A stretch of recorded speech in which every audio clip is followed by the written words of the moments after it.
referirnos a la presunción de culpa leve que existe en el ámbito de obligaciones, en el ámbito del contrato. El 1329 señala lo siguiente: se presume que la ejecución de la obligación o su cumplimiento parcial, tardío o defectuoso obedece a culpa leve del deudor. Esto quiere decir que siempre que haya un incumplimiento se va a presumir que es imputable al deudor. Esto implica que esa presunción que rige en el ámbito penal, por ejemplo, donde uno tiene que probarle que es culpable y si no se presume su inocencia, no es la misma que rige en el ámbito civil, donde uno tiene que probar diligencia ordinaria, donde uno tiene que probar que cumplió con la obligación y que cualquier incumplimiento entrañaría una presunción de que usted fue irresponsable y no cumplió con la obligación prometida en el contrato correspondiente. Eso tiene una ventaja estratégica, un proceso judicial. Usted puede simplemente alegar que el señor no cumplió el contrato y él tendrá que descargar la contestación de la demanda, cómo cumplió y de qué manera, y que fue de una manera regular, actuando con diligencia ordinaria. Después tenemos la culpa inexcusable.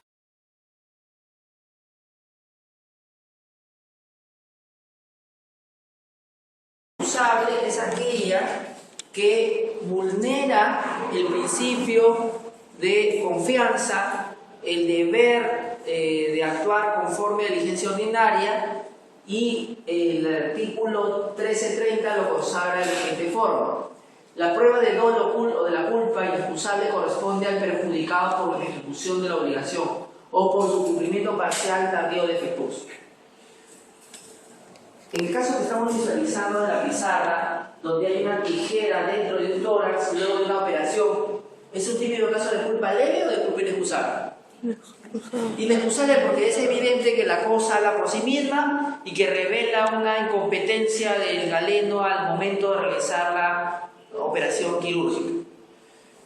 Sin embargo, el Código Civil establece que incluso en estos casos el perjudicado tiene que probar que ese daño lo ocasionó en este caso, médico o un deudor. Tienes que probar que la culpa es inexcusable, a diferencia de la culpa leve, donde se presume que usted incumplió. Y eso tiene una relevancia significativa en la medida de que, si no acredita mediante medios probatorios los daños por culpa inexcusable, no va a poder imputarse. En el ámbito de responsabilidad civil por daño ambiental, ese es un problema. Probar una contaminación de un río implica hacer exámenes de laboratorio muy costosos, con lo cual se desincentiva las demandas por daños ambientales. O en los casos de daños médicos, donde no está tan claro como en este, que hay una tijera dentro de su tórax, donde la cosa habla por sí misma, resulta muy complicado por la probarse. Por eso es que hay tan pocas demandas de responsabilidad civil por daño ambiental o de responsabilidad civil médica por casos distintos a los que normalmente uno conoce como errores en quirófano porque te cortaron la pierna equivocada, o infecciones nosocomiales donde contraes una infección ajena a la que traías cuando fuiste al hospital. Esos casos son claros, hay otros más complicados, hay otros más complejos. La prueba de daños y perjuicios, señala el 1331,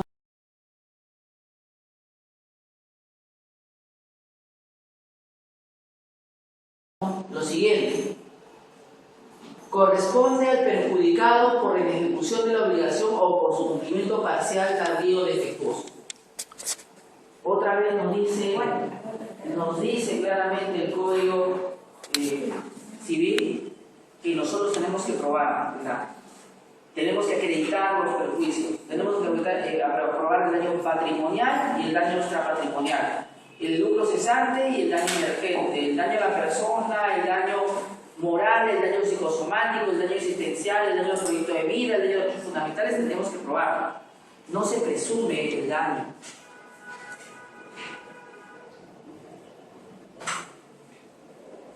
El 1332 su vez también señala que si el resarcimiento del daño no pudiera ser probado en su monto preciso, deberá fijarlo el juez con valoración equitativa.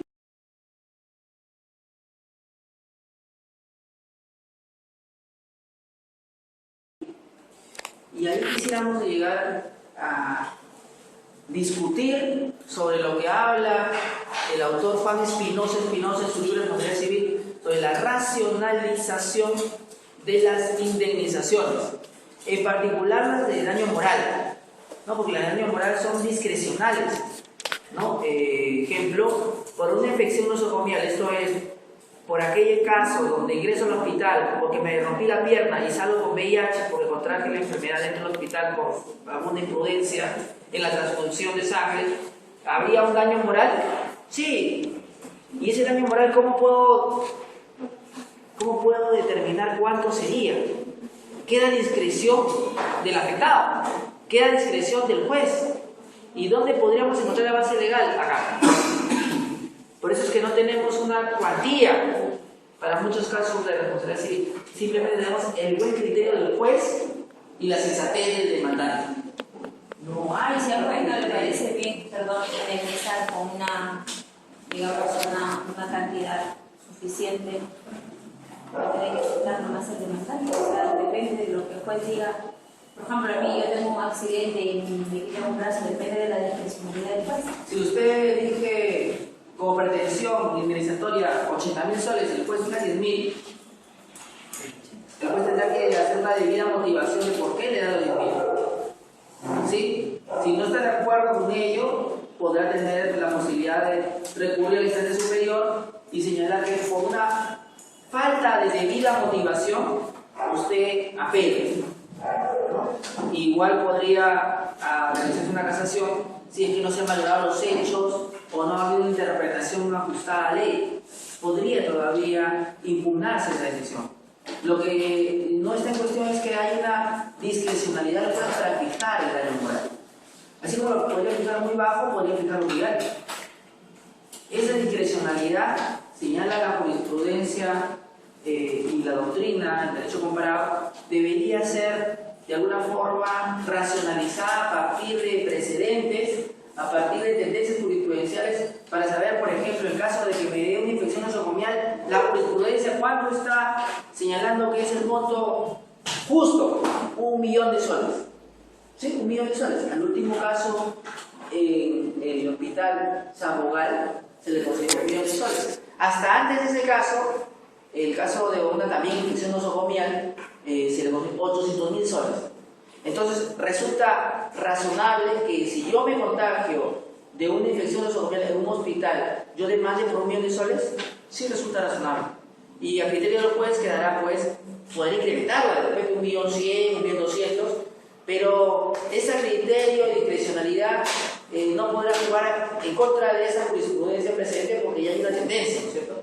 Y si corre en contra, tendrá que motivar esa decisión, tendrá que fundamentar la decisión, ¿no? Aunque no está vinculado a los precedentes de otros jueces, ciertamente tendrá que argumentar las razones por las cuales no está dando una decisión similar a un caso idéntico, ¿no? No menos de 800.000, porque el caso anterior a este 1 millón fue 800.000, ¿no? Sería lo mínimo que me tendrían que dar. Y bueno, si me dan 1 millón, pues no le dieron a otro, es razonable. Además, han dado 1 millón de soles también por el corte equivocado de pierna hacia Villanueva. No es descabellado pedir 1 millón de soles hoy día por negligencia médica, porque hay casos recientes donde se ha dado 1 millón de soles. Entonces, ahora es perfectamente razonable. Sin embargo, hace 5 años te daban 50.000 soles, te daban 60.000 soles, 100.000, y uno se iba contento. El ordenamiento jurídico ha cambiado. Por eso es que es interesante conocer las tendencias jurisprudenciales, cómo se está moviendo para poder hacer una racionalización de esa indemnización. En este caso sería un daño moral, ¿no? Daño moral porque el niño que ha sido infectado, pues de qué lucro cesante podemos estar hablando, no trabaja. Y el daño emergente es ridículo, las medicinas de repente no son tan caras. puede estar subvencionada por el Estado. Entonces, yo quiero una indemnización por el daño moral que se le causa a su proyecto de vida, a su calidad de vida, a su derecho a la salud, un derecho fundamental que se ha visto lesionado. Sí. O sea, quiere decir, doctor, que en lo sucesivo, por ejemplo, ya esos criterios jurisprudenciales, que obviamente han arribado como consecuencia de estos hechos, lamentablemente, por ciertos, ¿no? Definitivamente este daño, más allá de lo físico y lo moral, digamos, hoy en día la pregunta sería, los jueces, digamos, en estos casos, como que se señala que los criterios son discrecionales, ¿correcto? Pero entiendo yo que esta aplicación, esta norma, si bien es cierto y ha ido superándose, entiendo yo también que debe ser con el ánimo, digamos, de un interés colectivo, digamos, ¿no? O sea, que aquí un presidente como que en la próxima no suceda, porque ninguno va a querer alegar, ¿no? A futuro, tener que pagar más tarde sumas tan altas como en este caso. Entiendo yo que debe ser así. Efectivamente, justamente la indemnización de 1 millón de soles, en la medida de que el juez pudo entender lo siguiente. Primero, en ese mismo hospital le cortaron la pierna hace 3 años a un señor mayor de 84 años. Equivocada. 1 millón y continúas cometiendo negligencia, entonces me resulta razonable ponerle otro 1 millón, porque si te va a costar tan caro indemnizar a las víctimas de tu imprudencia, pues tomarás los mecanismos de prevención para que no vuelva a ocurrir. Recordemos siempre la función disuasiva o la función preventiva de la responsabilidad civil. Y de esa forma, pues no veremos como una especie de, como lo quería ver el presidente del gobierno regional de Callao, como una especie de enriquecimiento de la familia. No es el enriquecimiento de la familia, es un derecho a que indemnicen, y que él ha señalado que va a pagar 20.000 soles mensuales. No quiere pagar el millón completo. Dice, no, 25.000 mensual es suficiente. Bueno, el juez ha ordenado 1 millón completito. No, nada que no voy a respetar la resolución judicial. Si la apelan y la confirman y luego va a casación y la vuelven y no casan en la Corte Suprema, tendrá que pagar el millón y el gobierno regional ya no se tiene dinero. Sino que es el encaprichamiento de un funcionario público que no quiere dar su brazo a torcer y no quiere reconocer un error, ¿no? Y hace seguro. Por la presión de la Por la presión de la prensa aceptado. Pero de ahí no a que el doctor dice que no tiene interés. Exacto, es lo que dice. Pero yo creo que si cometes una negligencia como este tipo, deberías pagar los daños que causas. Si fuera su hijo, el señor presidente del gobierno regional Callao, yo le aseguro que pediría el millón completito y más. Pero como es un tercero, una persona, una familia humilde, no es el caso. Veamos el caso siguiente para entrar a su pregunta. En relación a ese mismo caso, ¿podría operar, o en qué parte del proceso podría operar, por ejemplo, una medida cautelar sobre este mismo hecho, atendiendo a la negativa por parte del juez?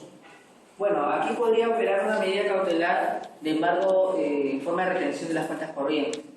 Y como está en ámbito de apelación, sería una medida cautelar, pues, preventiva, que se terminaría convirtiendo en definitiva si se confirma la sentencia segunda y no casa en la Corte Suprema. Es lo que yo hubiera sugerido, ¿no? O sea, oye, ¿no tienes dinero?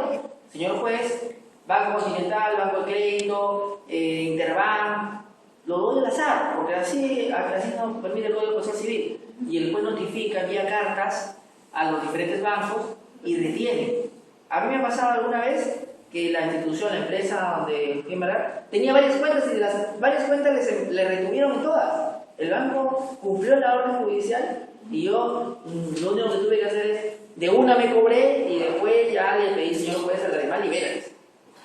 Pero es factible hacerlo, no un embargo preventivo. No tiene dinero, veamos en las cuentas corrientes a ver si no tiene dinero, porque parece ser que había dinero. O sea, en primera instancia podría haber lo que se llama la verosimilitud y en este caso... Es que la hay, porque la sentencia en primera instancia te causa verosimilitud de hecho. Si una sentencia en primera instancia no causa verosimilitud de hecho, ¿qué te causa verosimilitud de hecho? En cualquier proceso laboral, civil, es legítimo pedir una cautelar luego de ganar la primera instancia. Es más, en el ámbito laboral se estipula ya jurisprudencialmente en la norma misma de que tú puedes pedir después de haber ganado la primera instancia. Y en el ámbito constitucional, incluso sin haber ganado la primera instancia, puedes pedir una cautelar durante el proceso. ¿Y piden La cautela acá sería caución juratoria porque hay una verosimilitud de derecho. Y normalmente, incluso en este que yo estoy contando, que era por un embargo por 30.000 soles, solamente ofrecí causa ambulatoria. ¿Para qué más? Si yo ya había ganado la comisión, no necesitaba ningún tipo de garantía. A criterio del juez, fue ganando, y hay mínimas posibilidades de que eso sea revertido en segunda instancia, procede. Para eso son las cautelares. Era una alternativa del abogado. Probablemente una razón que debe tener dada no lo hizo. Otro caso interesante, el primero que se realiza por contagio de VIH mediante transfusión de sangre, es de esta señora Judith Rivera. Sí.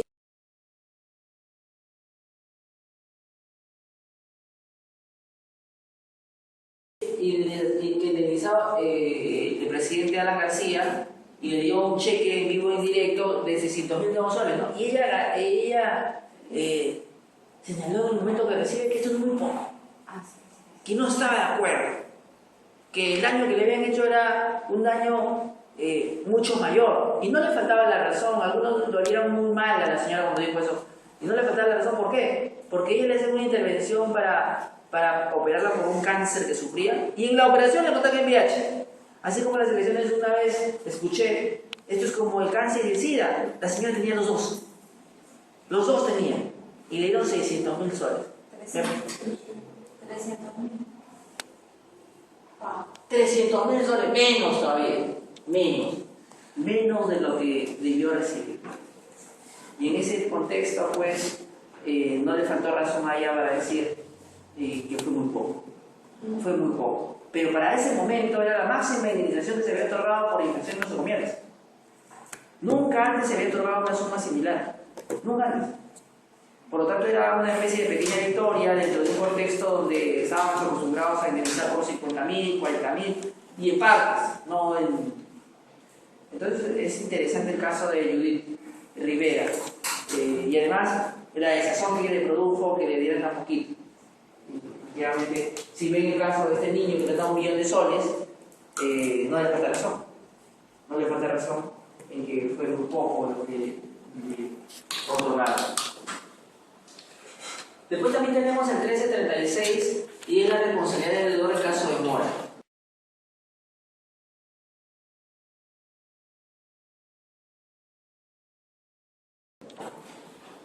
El deudor, usted recordará, si no cumple la obligación dentro del plazo establecido, incurre en mora. Y en caso de que usted lo vive en la diario, de repente si no paga el celular, si no paga el internet, si no paga la electricidad, le aplican la mora, ¿no? Inmediatamente aplican la mora y encima te cobran por la reinstalación, ¿no? Y todo lo más.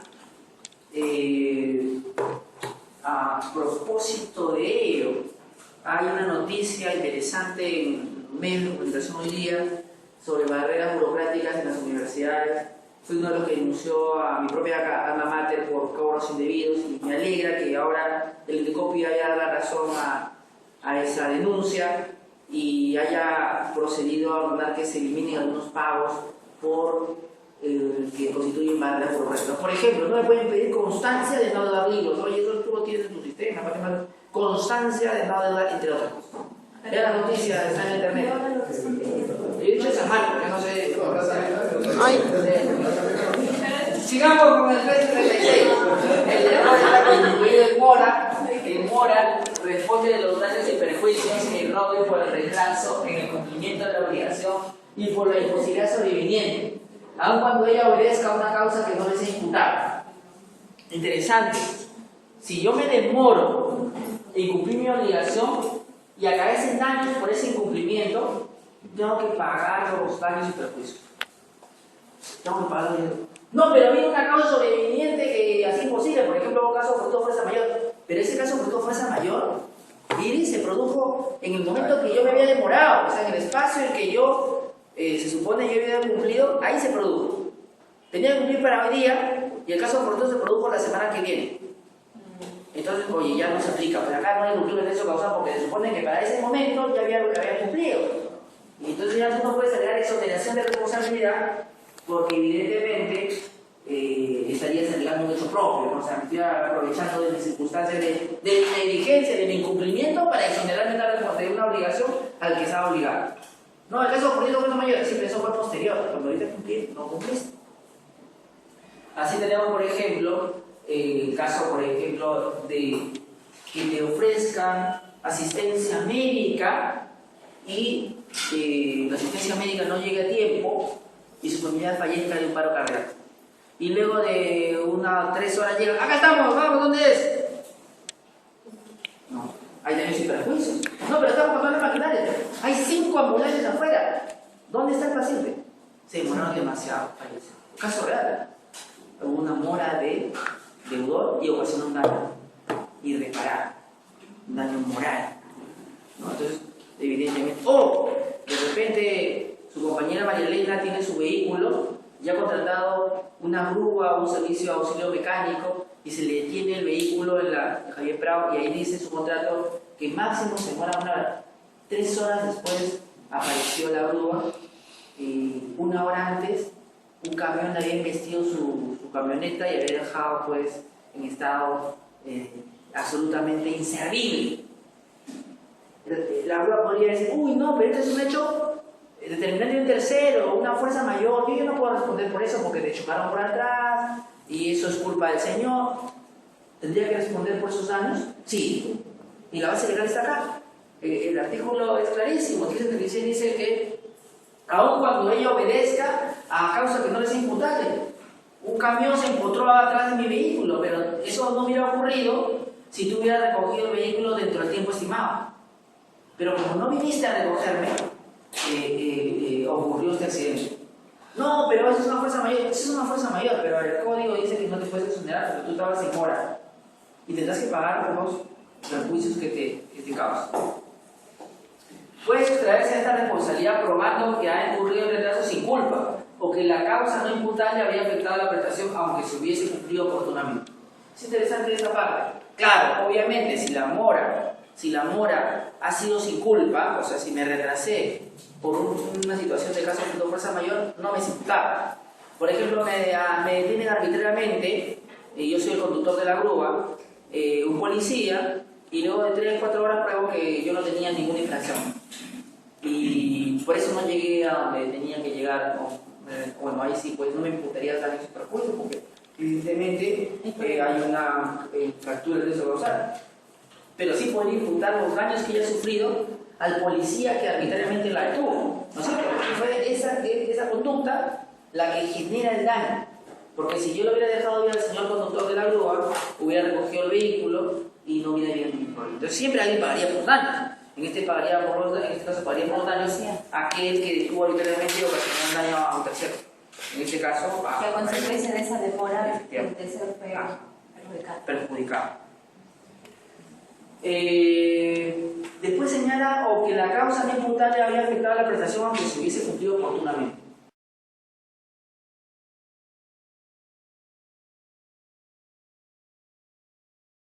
Imaginemos que otra vez la grúa, aún llegando en el momento indicado por el contrato, resulta que un evento catastrófico hace que caiga la Javier Prado en la zona donde estaba estacionado el vehículo de María Elena.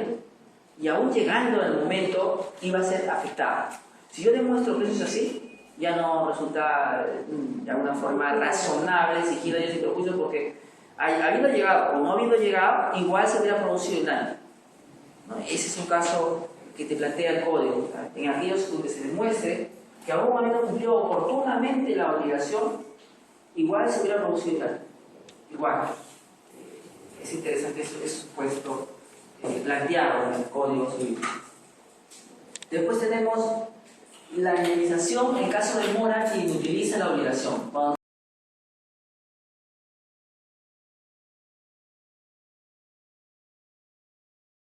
Cuando por efecto de la morosidad del deudor la obligación resulta sin utilidad para el acreedor, este puede rehusar su ejecución y exigir el pago de la indemnización de daños y perjuicios compensatorios. Les he puesto un caso emblemático para mí. El doctor odontólogo le dice que le va a atender el día de hoy, ¿sí?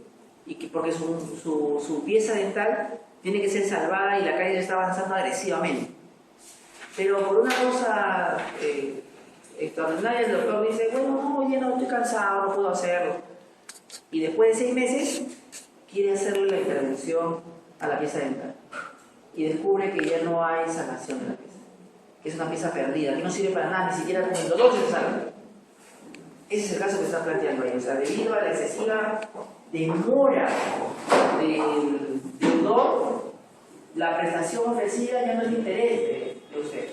Ya no es de interés. Y eso puede ocurrir, después digo este caso, eso puede ocurrir, María Elena, porque el hospital estatal te mandan una cita pues de acá 2, 3, 4 meses y de repente cuando ya llega la cita, ya no necesita nada, ya como que o perdió la pieza dental o el perjuicio, el daño de alguna forma se hizo irremediable o usted mismo se curó, o sea, como pudo.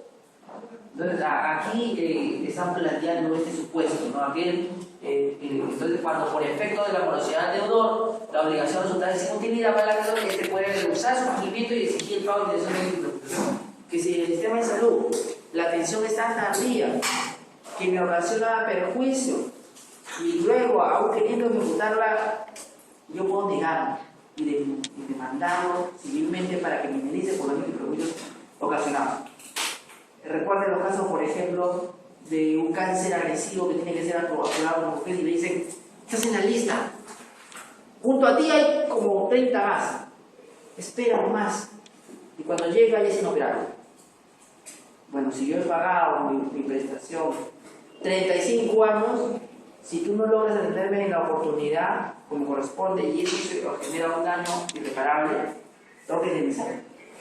Tengo que indemnizar por una prestación tardía del servicio médico. Y eso es usual en el sistema de salud. Nunca nadie demanda, pero yo creo que deberíamos demandar. Porque no puede ser que te fijen citas tan distantes. Imagínense que Iris tiene una atención obligatoria de terapia para el dolor. Uy, no hay citas hasta el próximo mes. O sea, un mes va a vivir adolorida del mal que sufre. ¿Eso lo está diciendo? Sí, porque no hay pasa. Pero sí ha pagado su seguro social. Entonces, de repente cuando llegue el mes ya no le va a hacer interés. Ya habrá conseguido otra forma de mitigar el dolor que siente por alguna enfermedad. Hay distintas enfermedades que te causan dolor, que no tenemos que ser unas terminales. Hay enfermedades crónicas a los músculos que te causan dolor y que tienen que estar permanentemente siendo tratadas. Sí, dígame usted. Y si en el caso de Iris, por ejemplo, ya, por decir, ese seguro que paga de salud, ya que le corresponde y tiene derecho a que se pueda atender bajo una situación de salud, ¿no? Bajo cualquier cuadro médico que tenga. Pero ¿qué pasa si ella se hace atender en una clínica, por ejemplo, y va a tener que desembolsar su patrimonio? ¿También sería indemnizable? Por ejemplo, ¿no? Es una buena pregunta. Y aquí aplicaría el principio de obligaciones que dice que cuando el deudor no cumple la obligación, yo puedo hacerla cumplir con cargo que me devuelva mediante un tercero. Y lo que yo hago cuando ella se va a una clínica a atenderse su terapia del dolor es eso. O sea, como tú no me lo estás cumpliendo dentro del plazo requerido y la oportunidad, porque yo no voy a aguantar un mes de dolor, lo estoy haciendo por un tercero, la clínica, y te voy a pasar la factura por el costo de esa terapia. Sería lo razonable, ¿cierto? Y pues demandaré un proceso sumarísimo que me pague por obligación de suma de dinero lo que he gastado en la clínica. Sería razonable. Sería absolutamente razonable porque si estoy pagando por una prestación médica, tienen que dármela en la oportunidad que la necesito, no cuando le dé la gana. Por lo contrario, sería inútil. Para el acreedor sería inútil. No voy a soportar un mes o dos de dolores intensos. Igual ocurre en otros tratamientos, ¿no? Una transfusión de sangre, un tratamiento contra enfermedad que implique tratamientos complejos y que el sistema se niega, ¿no? Por ejemplo, uno polémico es el de técnicas de reproducción asistida. ¿No? Si se consagra el derecho a maternidad y usted no puede tener hijos, María Elena, podría exigirle, hipotéticamente, imaginemos que tendría derecho a que la traten por su falta de fertilidad. Y el seguro dice, no puedo porque eso no está presupuestado. ¿Podría serlo? ¿No? Está dentro de lo que uno normalmente aspira a restablecer su salud, su bienestar. Yo creo que sería dentro. Actualmente está en paz, pero técnicas de reproducción asistida como las conocemos no están cubiertas. Es un debate pendiente. Después el 1339 señala el caso de iniciación por mora del acreedor.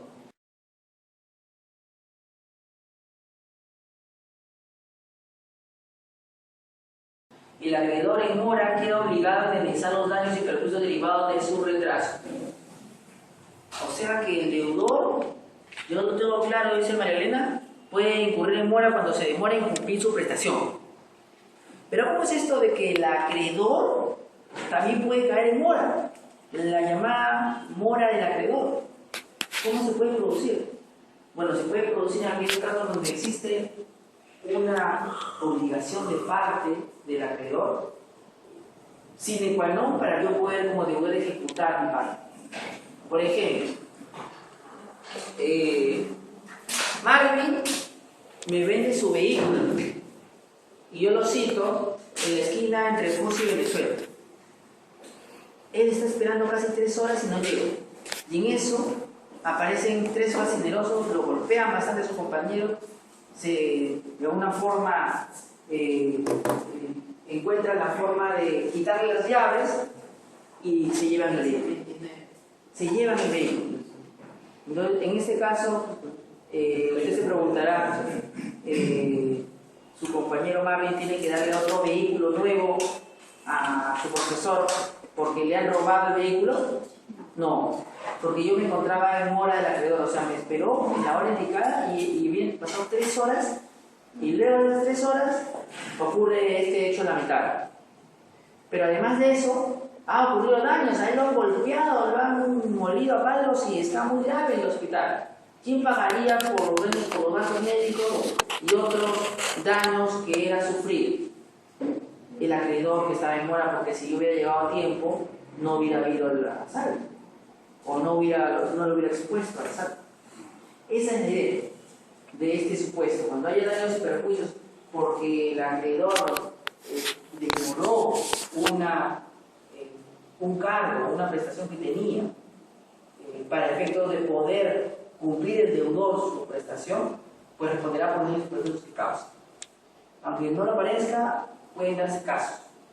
Parece esotérico, ¿no? El caso de que no, el acreedor puede estar, sí, puede estar en mora, sobre todo en aquellos casos donde le indican a usted que debe recoger un bien en determinado tiempo y momento y usted nunca va. Y después aparece y dice que mi bien, oiga, pero se han demorado 3 semanas, ya el bien se perdió. Y si hay bienes de perdidos de la parte de la compañía, pues le diré a usted que lo suministre. Porque me ha hecho perder tiempo, lo esperamos y nunca llegó. Ese es el caso planteado. Riesgo por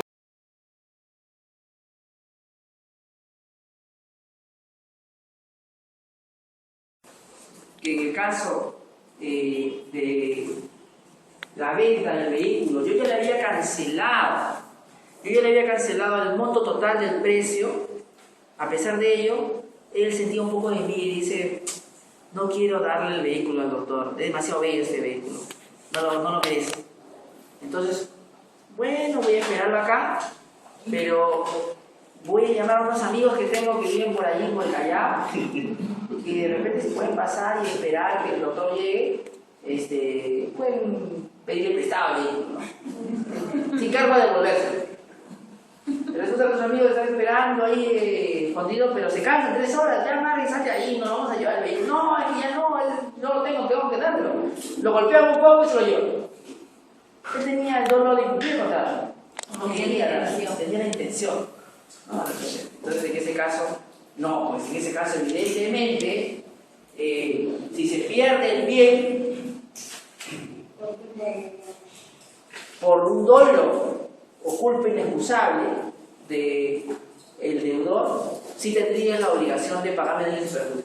Sí tendría la obligación de cumplir la obligación originalmente pactada. O sea, aquí el derecho no premia ni la culpa inexcusable ni el dolo. Tienes que hacerte cargo de tu responsabilidad. Y el 1340 es clave.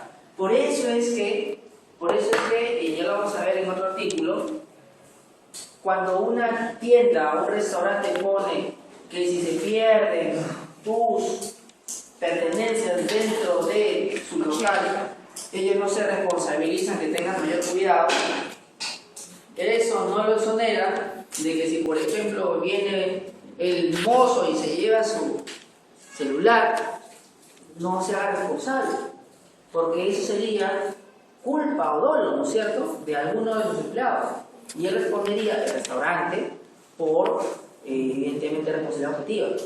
Ahí eso no lo puedo esperar. O cuando viene una persona de la calle a venderme algo y el restaurante lo deja ingresar y de repente me asalta dentro del restaurante y después le dice, no, fue un tercero, fue una fuerza mayor, un asaltante, pues. Pero ¿qué diligencia tuviste tú, diligencia ordinaria, de tener medidas de seguridad mínimas para que no entren a vender caramelos, ni turrones, ni ofrecer una música y al final me estén asaltando al costado? No hubo diligencia ordinaria y por lo tanto tendrás que responder por daños y perjuicios que me ha causado. Se robó mi laptop. Y bueno, ahora tú indemnízame porque quien dejó entrar a esa persona, a ese músico, entre comillas, fuiste tú. Porque yo acá vine a comer, no vine a escuchar música. Si tú me dejas ingresar, yo no soy dueño propietario del restaurante. Yo no podía decirle impedir el ingreso. ¿Quién le podía impedir eso? El propietario. Tú eres el propietario. ¿Por qué no pusiste un cartel donde prohibieras el ingreso de músicos ambulantes o de vendedores ambulantes? Me parece claro que en estos casos habría una responsabilidad directa del local, aunque pusieran ellos este cartelito de exoneración de responsabilidad. Partiendo del principio de que la culpa y el dolo no pueden ser exoneradas por ningún pago. La cláusula penal, ¿recordarán la cláusula penal de obligaciones?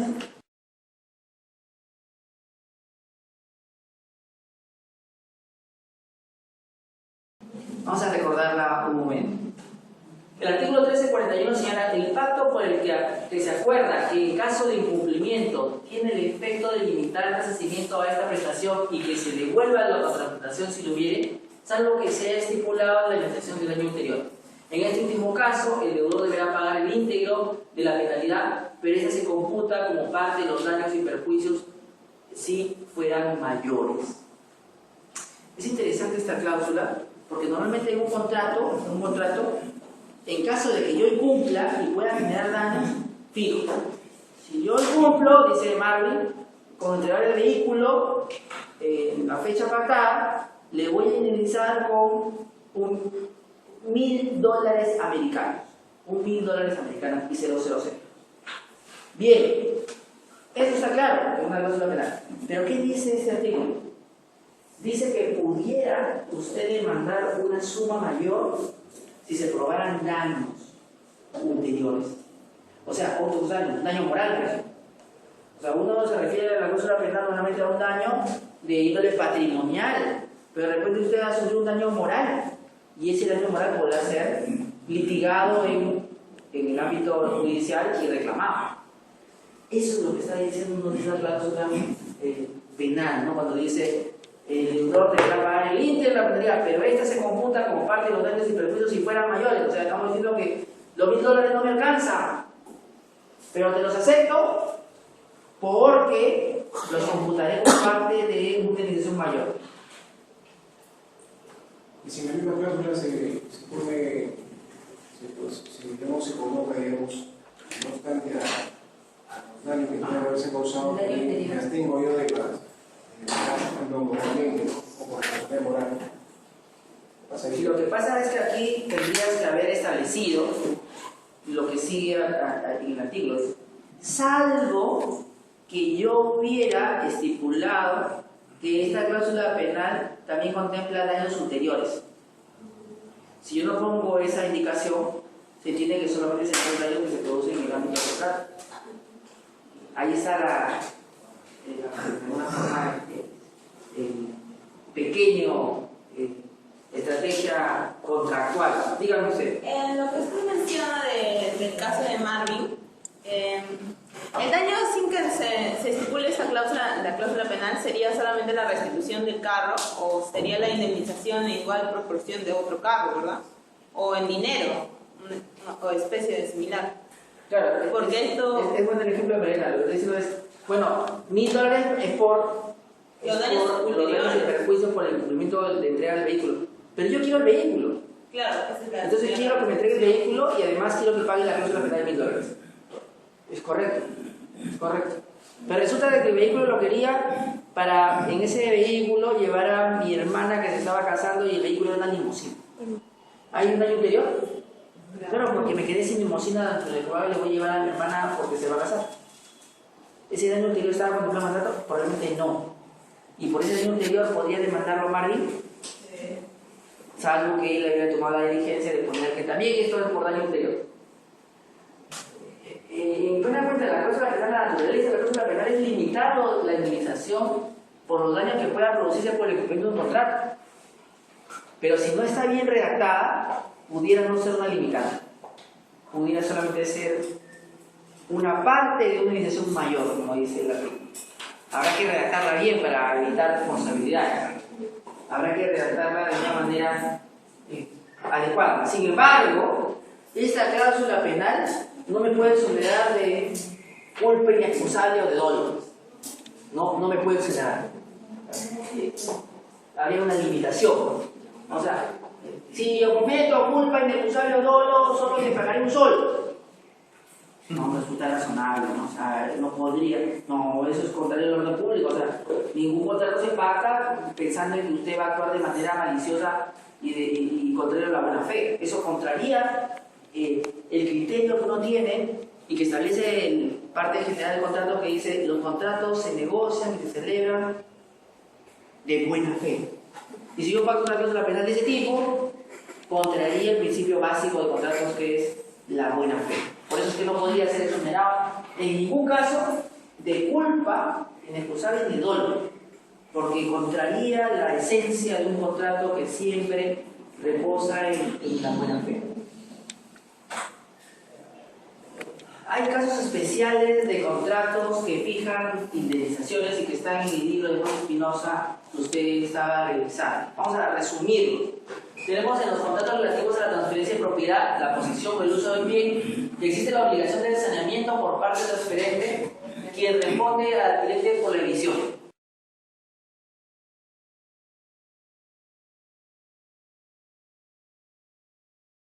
¿Cierto? Y si no cumple y hay daños, tendrá que indemnizar. También tenemos el caso del contrato de suministro. El beneficiario del suministro que asume la obligación de promover la venta de los bienes que tienen exclusividad, responder por los daños y perjuicios. 16-18. También tenemos el caso del arrendamiento. El arrendador está obligado a dar aviso inmediato al arrendador de las reparaciones que haga que afecten el bien bajo responsabilidad por los daños y perjuicios.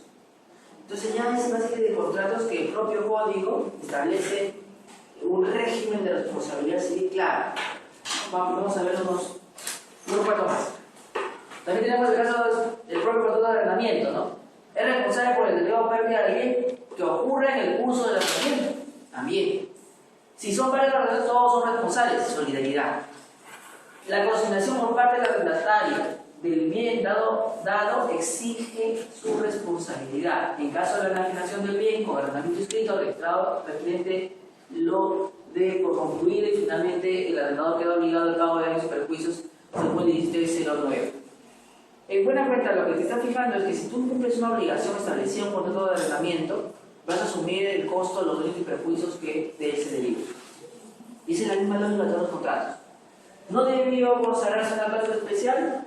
Porque sí es loable que se consagre, pero de no haberse consagrado, era obvio que eso iba a ocurrir por el régimen general de obligaciones y el régimen general de contratos. Sin embargo, está muy bien que el legislador lo haya previsto. Lo propio ocurre en el contrato de hospedaje, donde los equipajes y demás bienes entregados por el huésped responden por el pago de la retribución del hospedaje y por daños y perjuicios que aquel hubiese causado. Su compañera María Elena contrata un servicio de un hospedaje y hace barbaridades en el cuarto y hace destrozos en el mismo. Sus maletas pueden quedar retenidas, derecho a retención, hasta que no pague. Hasta que no pague los daños y perjuicios que ha causado. Ese es el caso. No, que esto tiene que venir del juez. No, ningún juez. Acá se está diciendo que podría haber un derecho de retención y se aplicaría, porque la retención ejerce sobre un bien que tenga relación directa con los créditos. Si yo estoy guardando las maletas, no te las devolveré hasta que no me pagues lo que me debes por las noches pasadas y por los gastos que se han ocasionado debido a que he tenido que reparar las cortinas que usted ha roto, las sábanas que usted ha destrozado y el baño que de repente también lo ha dejado en estado calamitoso. Porque vino de repente que estaba bien y pues hizo destrozo. Quiso agarrarse la cortina y la destrozó. Quiso echarse en la cama y echó el licor y lo manchó, etcétera, etcétera. Lo que puede ocurrir, lo que hecho ocurre en un establecimiento de este tipo. También tenemos que el hospedante responde por depositar por dinero, joyas, documentos y otros bienes. Claro, normalmente te ponen este cartelito donde dice: el establecimiento no se responsabiliza si se pierden sus bienes personales que tenga. Oye, eso no es acorde con el Código Civil. El Código Civil dice que tú sí te haces responsable. Si algo de lo que está dentro de la habitación se pierde, ¿quién es responsable? Pues claro que el hospedante. Está claro. Sino que usted se deja llevar por el cartelito. Si se pierde su acto, así no lo haya usted registrado, si puede probar que la ingresó de alguna forma, tendría que responderlo igual. Porque tenían la obligación que establece el Código Civil en el artículo 17-18, y es claro. Dice: responde como depositario por dinero, joyas, documentos y otros bienes. O sea, puede caber un laptop, puede caber un BlackBerry, puede caber un Galaxy Z, un Galaxy S4, ¿no es cierto? Porque me olvidé de llevarlo, lo dejé en el cuarto. Y que como lo dejé en el cuarto, el que limpia se lo puede llevar. Porque hay un cartelito que dice que tengan cuidado, que tengo que cuidar mis cosas personales de valor. Sería absurdo. Un celular hoy día vale tanto como muchas cosas valiosas. O un celular puede valer 3.000, 4.000 soles. Y un descuido de usted no puede significar que se apropie del bien y no haya ningún tipo de responsabilidad. Tenemos el contrato también. El huésped está obligado a comunicar al hospedante la sustracción o pérdida o deterioro. También. El contrato de comodato. El comodatario responde de la pérdida o deterioro. El comodatario que emplea el bien para uso distinto y el comodatario debe pagar el valor del bien, en caso corresponda por pérdida, ¿no? Normalmente un comodato es a título gratuito, pero que ese título gratuito no me da derecho a que yo haga cualquier cosa con el bien. Tengo que cuidar el bien y conservarlo, y de no conservarlo y destruirlo o deteriorarlo, tengo que pagar los daños y perjuicios que causa. No es que es gratuito el uso, pero no te estoy autorizando que lo destruyas o lo utilices o lo dejes en un estado calamitoso. Tendría que pagar los daños y perjuicios que causen por el uso de un inmueble, por ejemplo, que le he dado el comodato, porque es mi amigo usted. Pero si lo deja en un estado catastrófico, tiene que indemnizarme por eso. No, pero tú me dijiste que es gratis. Que es gratis para que lo uses, pero no que es gratis para que lo destroces y lo dejes inútil. Esto acá es un resumen de la lectura que usted va a leer en el libro. También señala que cuando la prestación de servicios profesionales es responsable en caso de dolo y culpa grave por los daños que ocasionen en ejecución de sus servicios profesionales. Y aquí hay una cosa importante.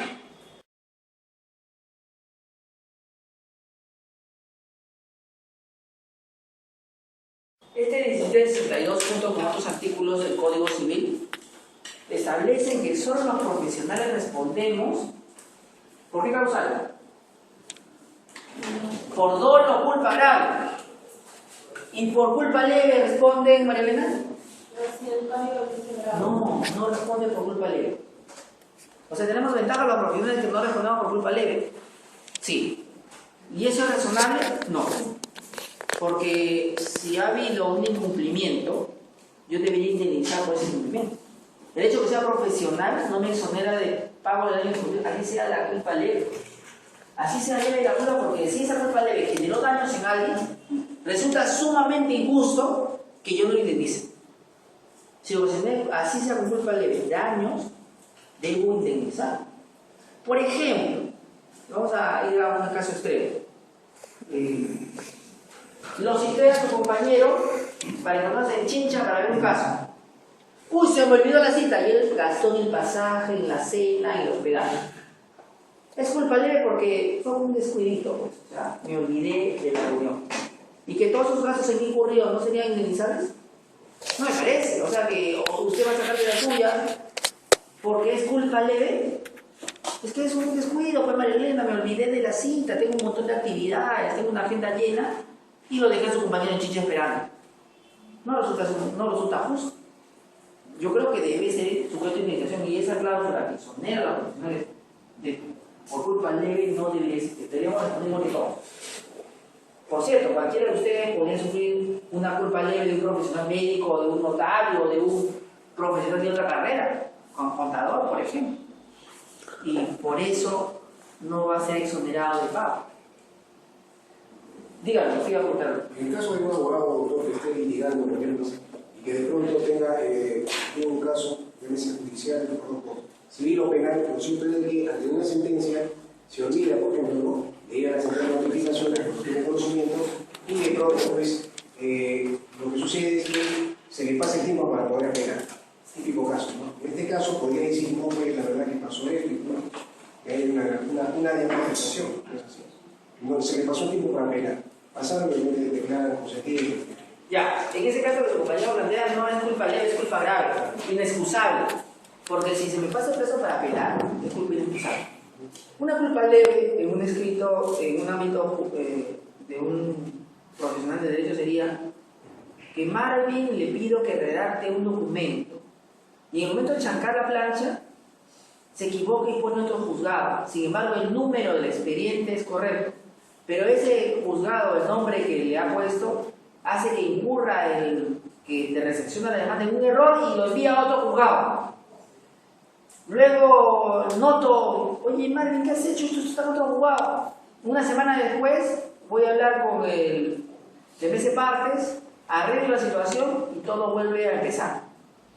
Sería culpa leve porque no hubo daño en estricto del proceso, pero esta culpa leve ha implicado que pierda una semana de calificación de esa demanda. Y por esa semana de no calificación hay un daño, porque hay un cliente, un justiciable, que está recibiendo una justicia tardía o no. ¿Debería ser sujeto de indemnización? Yo creo que sí. Yo creo que sí, y aunque no lo crean, es un error común de algunos abogados. Sobre todo cuando te confías del asistente o te confías del TPC Partes, porque el TPC Partes también pudo haber cometido un error. Y es obligación del abogado verificar que entre al juzgado civil, la constitución de la familia, y no me verifiqué. Oye, esta hoja dice que va al juzgado civil, pero la demanda de toda parte dice constitucional. ¿Cómo es que no me pude dar cuenta yo y han pasado 3 semanas y recién me percato? ¿Hay una culpa leve? Me parece que sí, porque yo hice el documento bien, el que se equivocó en esa parte, pero sí había una obligación mía de verificar a qué juzgado se dirige. Y aunque no pudo haber daño, porque ingresó al Poder Judicial y aún así ingresó con esa fecha y todo lo demás, fueron 3 semanas de no calificación por el competente. Entonces ahí yo creo que podría haber una responsabilidad por daños y perjuicios por culpa leve. Yo creo que en esos casos haría culpa leve. O no pagar la tasa judicial. Luego el juez me envía una comunicación y si no pague la tasa por medios probatorios, le pago y se corrige el proceso. Pero perdí tiempo. No un daño pues irremediable, un daño catastrófico, pero hice perder tiempo al cliente. Y es de estimar que un abogado no cometa esos errores tan niños. Tampoco lo vamos a empalar al abogado por haber cometido esos tipos de errores, porque no hubo un perjuicio grande, pero sí creo que debía indemnizar en alguna forma a su cliente. ¿Cómo lo podemos indemnizar? Por una reducción de la prestación que usted se comprometió. Si le va a cobrar por la demanda 1000 soles, bueno, este error que me cueste 100 soles, pues 90 soles, 900 soles. 900 soles porque he incurrido en un error y lo he hecho perder una semana o 2 o 3. ¿Me parece razonable o no? Sí, y el código debía funcionar. No, el código dice solamente responde por culpa grave, por culpa inexcusable y dolo. Y por culpa leve, al no mencionarlo, no.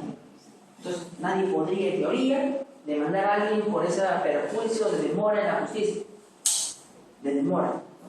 Y podría ser que esa demora haga que pasen 3 semanas y al día siguiente salga una ley que ya no le favorece, que si se hubiera aplicado la norma que debió aplicarse si no se hubiera demorado, no hubiera pasado lo que luego viendo. Claro, uno no puede prever los cambios legislativos de jurisprudencia del Tribunal Constitucional o de la Corte Suprema, pero si me hubiera tomado el trabajo de ser dirigente, no hubiera ocasionado un daño que la Corte podría ser irreparable.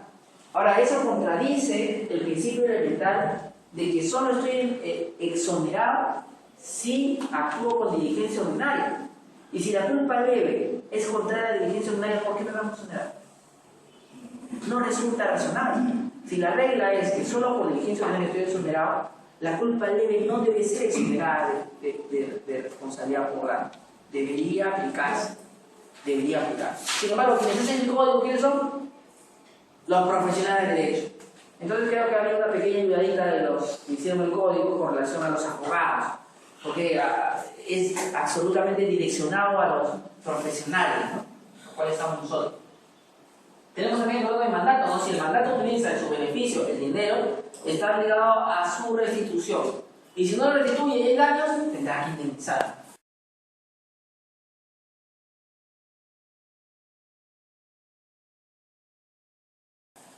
El control de depósito. El depositario le responde por el deterioro, pérdida o destrucción del bien. Sobre todo cuando hay dolo o culpa. Incluso por culpa leve. Acá no hay exoneración. Incluso por culpa leve. Las normas de derechos humanos de la ONU para empresas hacia la responsabilidad legal.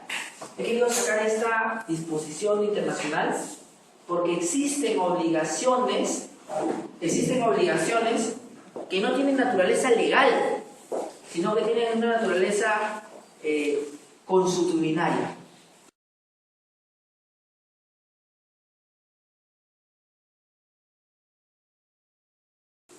Y si el derecho consuetudinario se aplica en varios ámbitos, por ejemplo en el comercio, los usos y costumbres son una regla, ¿no? Y en el ámbito del derecho internacional público también, fuente de derecho. Entiendo yo también que en el ámbito empresarial, en algunos casos debería serlo, y por eso estoy aquí trayéndoles qué dice la ONU sobre la responsabilidad de las empresas, que acá se señala: las empresas internacionales y otras empresas comerciales actuarán en consonancia con las prácticas mercantiles, comerciales y publicitarias leales y adoptarán cuantas medidas sean necesarias para garantizar la seguridad y calidad de los bienes y servicios que proporcionen. Incluso observarán el principio de precaución. No producirán, distribuirán, comercializarán ni promocionarán productos dañinos o potencialmente dañinos para su uso por los consumidores. ¿Por qué les leo este párrafo? Porque suele ocurrir que las normas aparecen luego del conflicto social o del daño ocasionado. Y en estos casos podríamos acudir a los principios del derecho internacional, a los documentos de la ONU que dicen que incluso cuando viene una transnacional no hay reglas técnicas para poder operar, debería actuar responsablemente. Ejemplo, las antenas de celular se instalan en zonas altamente pobladas y urbanas. Ocasionan, según algunos informes técnicos, migraña y dolores de cabeza. Y otros, más extremos, lo asocian con algunos tipos de cáncer. Si eso es así, y en otros países se instalan fuera de zonas urbanas, ¿por qué en Perú se están instalando cerca de zonas altamente o densamente pobladas? La primera pregunta es esa. ¿Eso es una conducta antijurídica o una conducta ajustada a ley? O ajustada al orden público. Porque ajustada a ley podría estar, porque como no existe norma que te obligue, pues está ajustada a ley. Pero está ajustada al orden público y las buenas costumbres, a las normas mínimas de convivencia que no están aprobadas en ninguna norma, pero se entienden como implícitas y obligatorias para todos. Yo creo que ahí no entraría de alguna forma ese tipo de políticas, ¿no? Ahí es donde quisiera que reflexionen ustedes sobre algunas formas de proceder de algunas empresas que desconocen los criterios que sí aplican en otros países. Ese era finalmente sobre lo que quería que reflexionaran. O sea, si en otros países ponen las antenas fuera de las zonas urbanas, altamente pobladas, esa práctica, ¿por qué no la aplican en otros países como este en el desarrollo? Se olvidan que existe esa regla técnica y se aprovechan del vacío legal y posiblemente puedan generar daños. ¿Esos daños son indemnizables o no son indemnizables? Pasa, por ejemplo, también hace los aviones. Claro, también. ¿Qué pasaría, hablando de ese tema, si una empresa de aviación trae un avión que en otro país está prohibido y que por esas cosas del destino el Perú no ha establecido la prohibición y ocasiona daños auditivos o daños a la salud? ¿Debería indemnizarlo? Yo creo que sí. Y en la medida en que esa conducta ya resulta vulneratoria de la buena fe contractual que tiene esta empresa, en la medida de que conoce de los efectos dañinos de sus máquinas, de sus vehículos, y no obstante eso lo utiliza por un fin netamente mercantil o utilitario. Si ya conocías que pasaban daños, ¿por qué lo utilizas? O sea, a sabiendas de, ¿hay dolo? Sí. Hay dolo. Si fuera el caso, no digo que sea su caso, pero digamos, bueno, No deja dormir, no digas. ¿no? Y continúa, ¿no? Y continúa, y esta es la parte que a mí me gusta y que lo traía con el curso.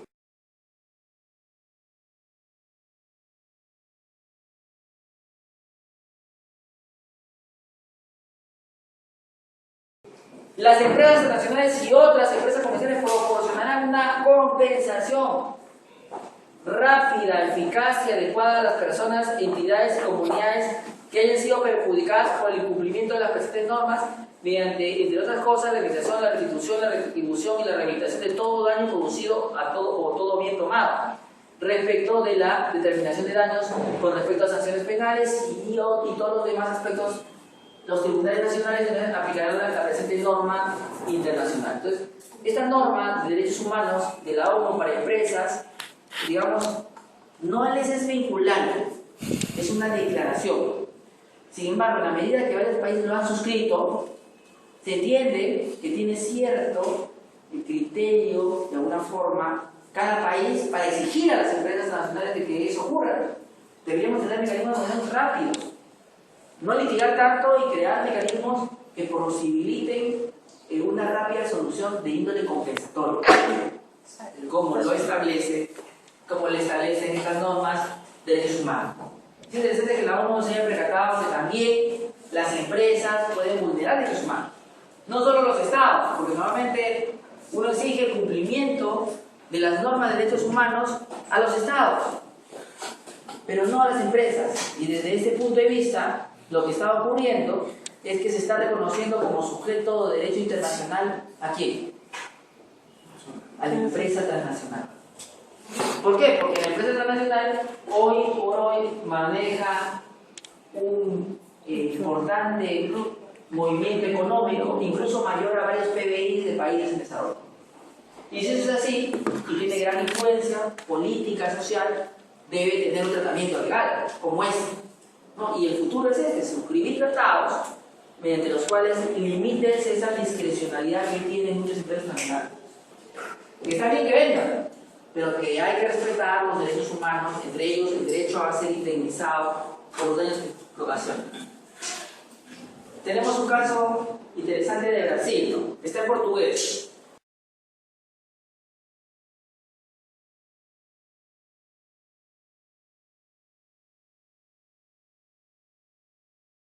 Dientes arrancados de adolescente en Brasilia eran saludables. Resulta que un médico odontólogo trata a esta persona que sufre de algún trastorno mental y como él se mordía constantemente la lengua, decide solucionar el problema extrayendo los dientes con los cuales se mordía la lengua. ¡Qué brillante! ¿No? Y luego se determina, porque la pieza de interés las pide, que aparte de ser un genio, había sacado piezas dentales sanas. Y entonces la pregunta es, ¿podría demandar daños? No puede comer. Daños. Nunca podréis Porque aunque te pongan implantes dentarios, que es posible ponértelos, no es lo mismo que tu pieza dental natural, ¿no? Es un típico caso donde, aparte de un daño psicosomático evidente, un daño moral evidente, hay un caso de discriminación. Si de repente tú hubieras sido una persona con trastorno mental, no hubiera recibido ese trato vejatorio. Otro hecho relevante, el consentimiento libre informado no apareció. La familia no fue informada de manera adecuada por qué se le retiraban los dientes sanos. Simplemente el médico operó y dijo, no, así evitamos que se muerda la lengua y que yo tengo que suturarlo cada vez que se muerda la lengua. No, tratándole y dándole sus pastillas para los dientes, pero quitándole los dientes, entonces ¿con qué va a comer? ¿Con qué va a comer? O sea, lo perjudica. O sea, al siguiente caso. Policía investiga la muerte de pasajera que llegaba de Río de Janeiro en avión procedente de Nueva York.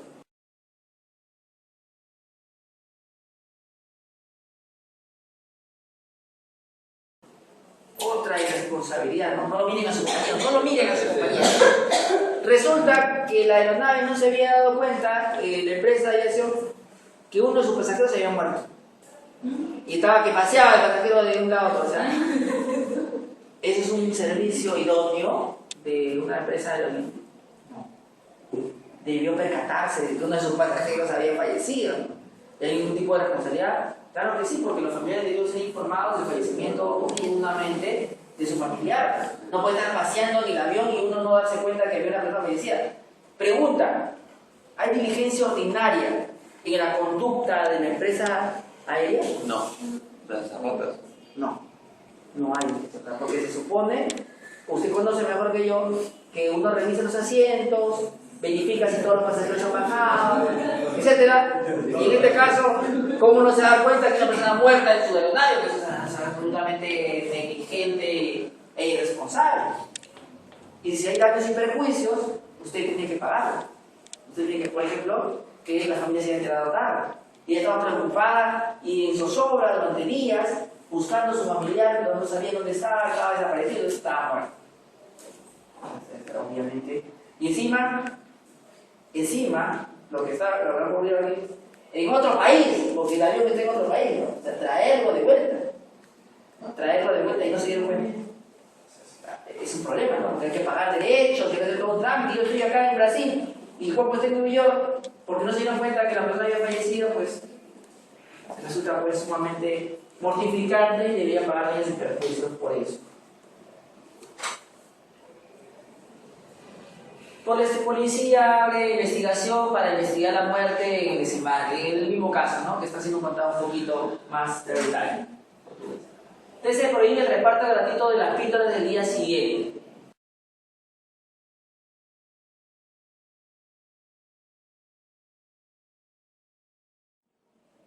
Bien, en este caso, tenemos un problema.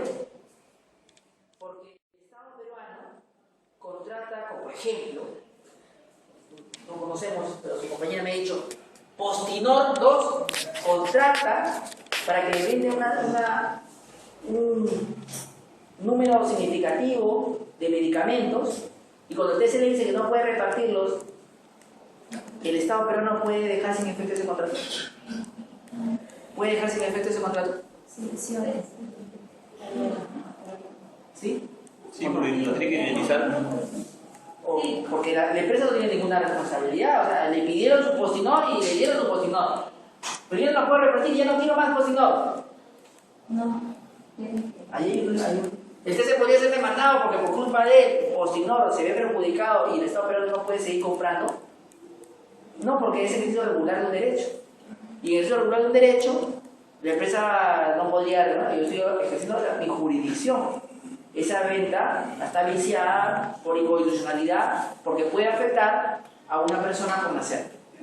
Y no podría reclamar daños y perjuicios. No le puedo reclamar a Minsa. No necesariamente, porque podríamos atribuir esto como un caso de fuerza mayor por imperio de la ley. El objeto del contrato es ilícito y por lo tanto puede quedar sin efecto por una causal de nulidad sobreviniente y no tendría que nadie pagarse nada, ¿no? Porque esto ocurrió dentro de un orden jurídico que se rige por sus normas y en ese contexto pues no habría que indemnizar a nadie. Lo mismo podría ocurrir con el caso de las armas, ¿no? Yo pedí un lote de armas de determinadas condiciones que hoy día son ilegales. ¿Me puede exigir el vendedor que le siga comprando las armas o podría dejar sin efecto porque por imperio de ley esto ha salido del objeto de comercio? Yo dejo sin efecto y no pagaría daños y perjuicios, no es mi culpa, la ley cambió y entonces lo que te estoy pidiendo ya es ilegal. Si lo traes, va a tener problemas también, o sea, nadie paga nada a nadie, no hay daños y perjuicios. Es interesante ver también en un caso donde se queda exonerado uno de cualquier tipo de responsabilidad. ¿Ya está preguntando? Un efecto inferior a causa de nulidad sobreviniente del contrato. No se suele tocar, pero sin embargo, tanto en el ámbito de actos administrativos como en el ámbito contractual, puede acaecer una causa de nulidad sobreviniente. Cuando el objeto del contrato o el objeto del acto administrativo a posteriori, el contenido del mismo, es declarado nulo. Ejemplo, un acto administrativo. Bueno, lo sanciono como delito, una conducta que usted ha hecho como policía. El tribunal más adelante declara que eso es inconstitucional y que lo que últimamente debe haber es falta. Entonces, el acto administrativo quedó hacia el contenido y no me pueden aplicar esa sanción. Entonces, por una causa sobreviniente de nulidad, dejo sin efecto el administrativo. En el caso de contrato ocurre lo mismo. Si el objeto del contrato se volvió ajeno al comercio, pues quedará sin efecto por una causa de nulidad sobreviniente, porque en el momento de la celebración no existía. En el momento en que se negoció y pactó, no existía esa cosa. Y finalmente tengamos este caso, ¿no? O sea, el caso de la Biblia siguiente generó una serie de debates: el derecho a la maternidad y el derecho a decidir sobre su posibilidad de tener familia.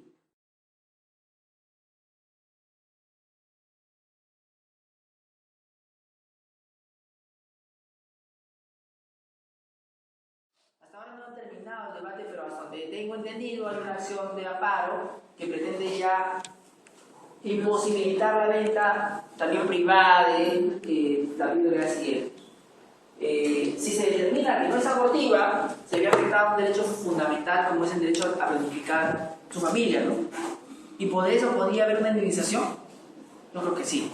Si se determinara, ¿no? Y si se determina que es abortiva, podríamos demandar daños y perjuicios ocasionados a los neonatos que no nacieron, y eso imputárselo a la institución MINSA por haber proveído de pastillas a las personas que tenían la posibilidad de cortar ese embarazo. También es una posibilidad. Suena esotérico, ¿ah? Pero hay asociaciones que se dedican a eso. Hay asociaciones pro vida, religiosas por lo general, que les aseguro que esto les sonaría absolutamente razonable y demandarían a MINSA. Y demandarían a MINSA por ese concepto. Porque tienen una creencia, además de derecho a la vida, en término objetivo, una creencia religiosa que los impulsa